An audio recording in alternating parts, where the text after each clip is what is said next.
PTI से मुज़ाकरात। Speaker कौमी assembly की कमेटी के क़याम के लिए वज़ीर-ए-आज़म से मुलाकात। वज़ीर-ए-आज़म से हुकूमती कमेटी तश्कील देने की दरख्वास्त। एयाज सादिक ने कहा, बैरिस्टर गौहर ने स्पीकर का बतौर कस्टोडियन ऑफ द हाउस किरदार तस्लीम किया और मुज़ाकरात के लिए फ़ाल किरदार अदा करने की इस्तदा की। बैरिस्टर गौहर की मुज़ाकराती कमेटी की तश्कील की तजवीज़ तस्लीम करता हूँ। यकीनी तौर पर मसाइल का हल मुज़ाकरात में ही है। वज़ीर-ए-आज़म से हुकूमती मुज़ाकराती टीम तश्कील देने की इस्तदा की है। दरख्वास्त पीटीआई की कमेटी की तश्कील के जवाब में दी। स्पीकर ने मुज़ाकरात की यकीन दहानी करा दी। उम्मीद है आज कमेटी बन जाएगी और मुज़ाकरात होंगे। चेयरमैन पीटीआई बैरिस्टर गौहर ने कहा, मुज़ाकरात ही मसाइल का हल हैं। सिविल नाफरमानी की तहरीक पर भी अमल होगा। अपोजिशन लीडर उमर अजूब कहते हैं, हुकूमत मुज़ाकरात में गैर संजीदा। मुज़ाकराती टीम को बानी पीटीआई तक रसाई नहीं दी गई। अडियाला जेल में कोई मुंह उठाकर नहीं जाता, इसके लिए बाकायदा टाइम होता है। बानी पीटीआई से जेल में वही लोग मिले हैं जिनके उस दिन केसेस थे। बानी पीटीआई ने मुज़ाकराती टीम बना दी ताकि कल को कोई ये ना कहे मुज़ाकराती टीम नहीं बनाई।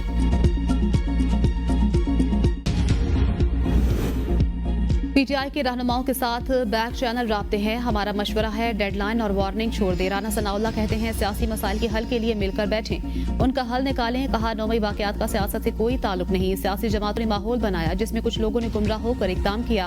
90 दिन में सजा हो जाती तो बेहतर हो जाता। सजा नहीं मिलनी तो मिलिट्री एक्ट किस मर्ज की दवा है। फौज से मुतल्लिक मकामात पर हमले का फैसला मिलिट्री कोर्ट ने ही करना है। मजीद कुछ लोगों के फैसले 1-2 दिनों में होंगे। बानी पीटीआई का 190 मिलियन पाउंड केस भी इनमें शामिल है। इन केसेस का मुज़ाकरात से कोई ताल्लुक नहीं होना चाहिए। राब्ते कभी मुनक़ता नहीं हुए। हुकूमती कमेटी में इत्तेहादियों को भी शामिल करना है और करना भी चाहिए।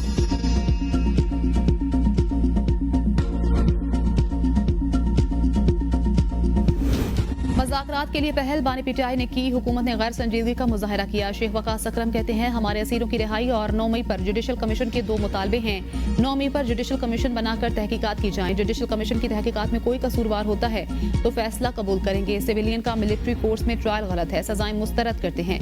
सजाओं पर अपीलों का हक मौजूद है और साबित करेंगे सजाएं गलत हैं। ये लोग दहशतगर्द नहीं, सियासी वर्कर्स हैं और एहतजाज का हक इस्तेमाल कर रहे हैं।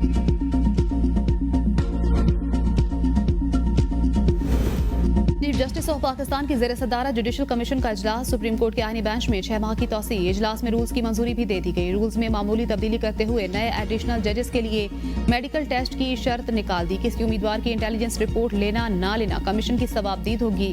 हाईकोर्ट चीफ जस्टिस के लिए 3 नाम ज़ेर गौर आएंगे। सीनियर जज को चीफ जस्टिस हाईकोर्ट ना बनाने पर वजूहात बताना होंगी। सुप्रीम कोर्ट में जज तैनाती के लिए हाईकोर्ट से 5 नाम आया करेंगे। आईनी बेंच की तश्कील बरकरार रखने का फैसला 7-6 के तनासुब से हुआ। जस्टिस जमाल मंदुखैल ने तमाम सुप्रीम कोर्ट जजेस को आईनी बेंच में शामिल करने की तजवीज़ दी। वोटिंग ने 7 मेंबराने बेंच बरकरार रखने के हक में फैसला दिया। जुडिशल कमीशन ने नए रूल्स के तहत एडिशनल जजेस के लिए नामजदगियां 3 जनवरी तक तलब कर ली। एडिशनल जजेस के लिए पहले से भेजे गए नाम मुतफिका तौर पर वापस। एलामिये के इजलास 8 घंटे जारी रहा।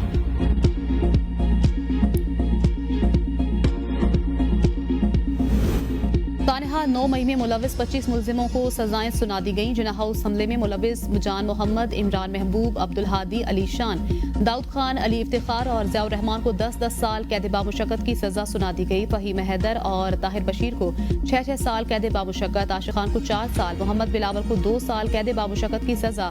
GHQ हमले में मुलविस राजा मोहम्मद एहसान, उमर फारूक को 10-10 साल कैद बामुशक्कत। पंजाब रेजिमेंटल सेंटर मर्दान हमले में मुलविस रहमतुल्ला, अदनान अहमद और शाकिरुल्लाह को 10-10 साल कैद बामुशक्कत। यासिर नवाज और सईद आलम को 2-2 साल कैद बामुशक्कत की सजा सुना दी गई।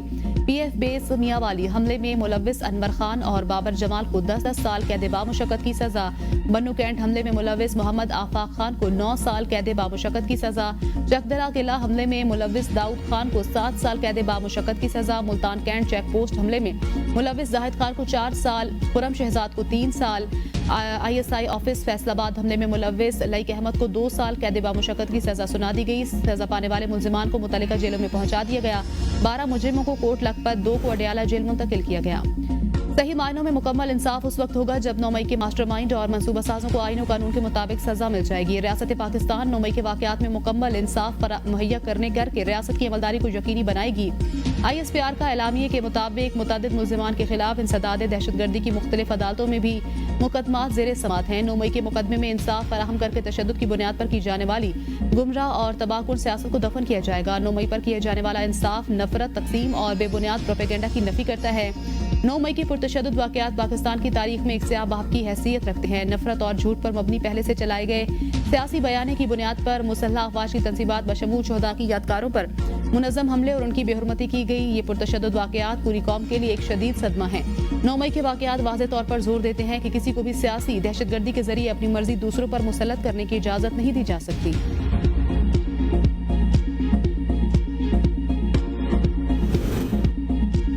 तहरीक इंसाफ ने मिलिट्री कोर्स से सिविलियंस की सजाओं का फैसला मुस्तरद कर दिया। कौमी असम्बली में अपोजिशन लीडर उमर अयूब ने एक्स पर अपने पैगाम में कहा, फौजी अदालत से सिविलियंस के खिलाफ सजाओं को मुस्तरद करते हैं, सजाएं इंसाफ के असूलों के मनाफी हैं। असद कैसर बोले, मिलिट्री कोर्स का फैसला बुनियादी इंसानी हकूक की खिलाफ वर्जी है। इन ट्रायल्स में इंसाफ के तकाजे पूरे नहीं हुए।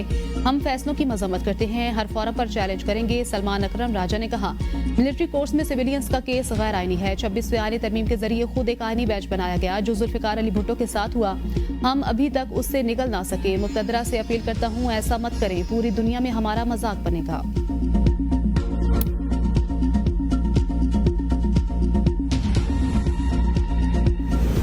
9 मई की मंसूबा साजों पर हाथ डालने तक इस सिलसिले का इख्तिताम नहीं होगा। ऐसे नासिर के हौसले वतन दुश्मन बढ़ाते रहेंगे।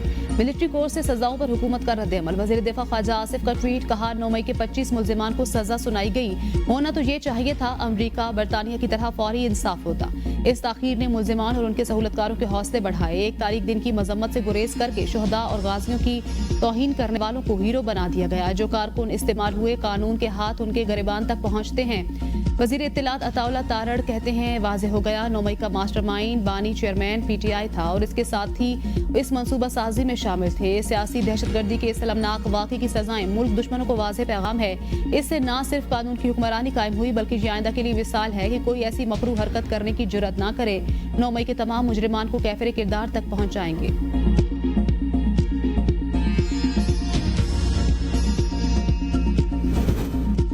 हुकूमत का कमीशन बनाने का इरादा नहीं, बानी PTI ने कह दिया। ओवरसीज पाकिस्तानी आज से सिविल नाफरमानी शुरू कर दे। अलीमा खान कहती हैं, बानी PTI ने कह दिया, ओवरसीज पाकिस्तानी आज से तरसीलाते ज़र ना भेजे। बानी PTI अगले 3 से 4 महीने तो जेल में रहेंगे। अलकादर ट्रस्ट का केस हाईकोर्ट जाएगा, 6 महीने लग सकते हैं। जो 26 नवंबर को एहतजाज में गिरफ्तार हुए उन पर मजीद मुकदमात बनाए जा रहे हैं। जब जहाँ से सजा होती है तो हाईकोर्ट से रिलीफ मिल जाता है। बानी PTI के 2 मुतालबात हैं। हुकूमत की नीयत नहीं कि लोगों को रिहा किया जाए। जस्टिस मंसूर अली शाह ने सेक्रेटरी जुडिशल कमीशन को एक और खत लिख दिया। कहा, रूल्स में आईनी बेंच के लिए जजेस की तैनाती का मैकेनिज्म होना चाहिए। आईनी बेंच में कितने जजेस हों, इसका मैकेनिज्म बनाना भी जरूरी है। आईनी बेंच में जजेस की शमूलियत का पैमाना तय होना चाहिए। किस जज ने आईनी तशरीह वाले कितने फैसले लिखे, ये एक पैमाना हो सकता है। कमीशन बगैर पैमाना तय किए सुप्रीम कोर्ट और सिंध हाई कोर्ट में आईनी बेंच तश्कील दे चुका। जस्टिस मंसूर अली शाह की जजेस की तैनाती में इंटेलिजेंस एजेंसी से रिपोर्ट लेने की मुखालफत। कहा, इंटेलिजेंस एजेंसी को किरदार दिया गया तो इसका गलत इस्तेमाल हो सकता है। जुडिशल कमीशन में पहले ही अक्सरियत एग्जीक्यूटिव की है। पहले फुल कोर्ट बनाकर 26वीं तरमीम का जायजा लेना चाहिए। रूल्स पर मेरी राय इस तरमीम और कमीशन की आईनी हैसियत तय होने से मशरूत है। जज आइन की हिफाजत और इसका दिफा करने का हलफ लेता है। जजेस तैनाती के रूल्स भी इसी हलफ के आकाश होने चाहिए।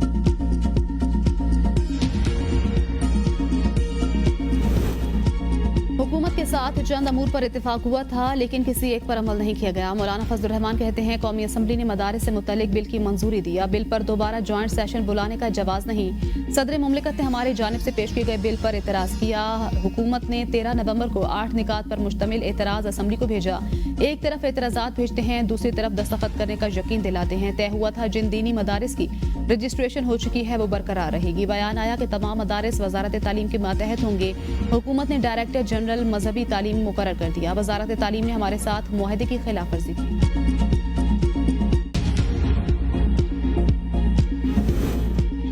वज़ीर-ए-आज़म मोहम्मद शहबाज शरीफ की ज़ेर सदारत महसूलात में बेहतरी के लिए इक़दामात पर इजलास। वज़ीर-ए-आज़म की टैक्स चोर और कम टैक्स देने वाली शुगर मिल्स के खिलाफ सख्त और बिला इम्तियाज कार्रवाई की हिदायत। वज़ीर-ए-आज़म को शुगर इंडस्ट्री में वीडियो एनालिटिक्स की तनसीब और निगरानी पर ब्रीफिंग। वज़ीर-ए-आज़म का FBR वैल्यू चेन की डिजिटाइजेशन को जल्द अज जल्द मुकम्मल करने का हुक्म। सीमेंट और टोबैको इंडस्ट्री की वीडियो एनालिटिक्स का काम जल्द अज जल्द मुकम्मल करने का भी हुक्म।